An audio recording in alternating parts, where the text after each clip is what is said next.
turn on your notification bell. You will still get those information you are looking for. Thank you. Those asking us to leave Lagos are not even the original inhabitants of the city. That's according to Mr. Macaroni. The actor and comedian Mr. Macaroni has responded to the diatribe launched against some non-indigenous of Lagos State ahead of the 2023 general election. So, it has become a norm in Lagos, whereas election will be approaching, and the owners of Lagos, in quote, those who believe that Lagos is their own, they will be issuing quit notice to others to vacate the city for them, so that they will do their abracadabra. And if you are, unless you want to vote for them, you will stay. But if you are not voting for them, please leave the city for us. That's their own. Each time election is approaching, general election, so the 2023 is no difference. But Macaroni has responded through his Twitter handle when he said, "My state of origin is Ogun. I was born and bred in Lagos. I have lived all my life in Lagos. Why are you suddenly asking me to go back to Ogun State? How many of you asking us to leave Lagos are even originally from Lagos? And the election will come and go, but the people will remain." So that's how Mr. Macaroni responded to them. So, but when we talk about Lagos, who owns Lagos? Now, a brief history of Lagos just permit us, Lagos was originally inhabited by the Awori subgroup of Yoruba people in the 15th century, who called it Oko, under the leadership of the Oloye Olofin. The Awori moved to an island now called Ido, and then to the larger Lagos Island. In the 16th century, the Awori settlement was conquered by the Benin Empire, and the island became a Benin war camp called Eko, under Oba Orogba, the Oba of Benin at the time. So Lagos, which means lakes, was a name given to the settlement by the Portuguese. The present-day Lagos state has a high percentage of Awori who migrated to the area from Isheri along the Ogun River. Throughout history, it was home to a number of warring ethnic groups who had settled in the area following its early settlement by the Awori nobility and its conquest by the Benin warlords of Benin. The state first came to the attention of the Portuguese in the 15th century. Portuguese explorer Rio de Janeiro visited the area in 1472, naming the area around the city Lago de Curamo. Another explanation is that Lagos was named for Lagos, Portugal, a maritime town which at the time was the main center of Portuguese expeditions down to the African coast. But in Britain's early 19th century fight against the transatlantic slave trade, its West Africa Squadron, or Preventative Squadron, as it was also known, continued to pursue Portuguese, American, French, and Cuban slave ships and to impose anti-slavery treaties with West African coastal chiefs with so much doggedness that they created a strong presence along the West African coast from Sierra Leone all the way to the Niger Delta, today's Nigeria, and as far south as Congo. In 1849, Britain appointed John Beecroft consul of the Bights of Benin and Biafra, a position he held along with his governorship of Fernando Po. Until his death in 1854, John Duncan was appointed vice consul and was located at Wida. At the time of Beecroft's appointment, the Kingdom of Lagos under Oba Kosoko was in the western part of the consulate of the Bights of Benin and Biafra, and was a key slave trading port. In 1851, and with pressure from liberated slaves who now wielded political and business influence, Britain intervened in Lagos.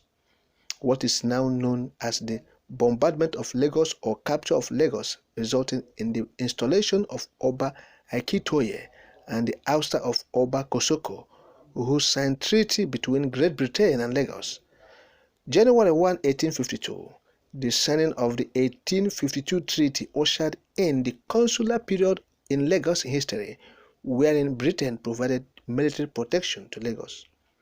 Following threats from Kosoko and the French, who were positioned at Whydah, a decision was made by Lord Palmerston, British Prime Minister, who noted in 1861 the expediency of losing no time in assuming the former protectorate of Lagos. William M.C.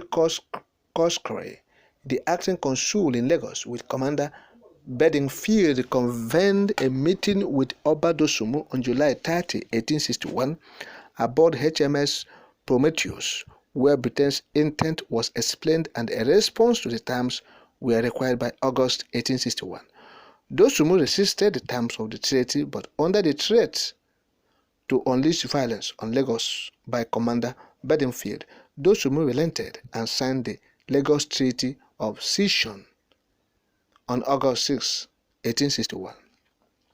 The remainder of modern-day Nigeria was seized in 1887, and when the colony and protectorate of Nigeria was established in 1914, Lagos was declared its capital. Continuing as such after the country's independence from Britain in 1960, along with migrants from all over Nigeria and other West African nations, were the returnee ex-slaves known as Creoles, who came from Freetown, Sierra Leone, Brazil, and the West Indies to Lagos. The Creoles contributed to Lagos' modernization, and their knowledge of Portuguese architecture can still be seen from the architecture on Lagos Island. Electric street lighting was introduced in the city in 1898. Lagos experienced rapid growth throughout the 1960s and 1970s as a result of Nigeria's economic boom. Before the creation of Lagos State on 27 May 1967, Lagos, which was the country's capital, had been administered directly by the federal government as a federal territory through the Federal Ministry of Lagos Affairs, while the Lagos City Council governed the city. Lagos, along with the towns from the then western region, Ikeja, Agege, Mushin, Ikorodu, Epe, and Badagry, were eventually captured to create Lagos State. Lagos City was split into the present-day 7 local government areas, while the other towns now make up 13 LGS in the state. Lagos played the dual role of being the state and federal capital until 1976, when the state capital was moved to Ikeja. Lagos was adversely affected during Nigeria's military rule.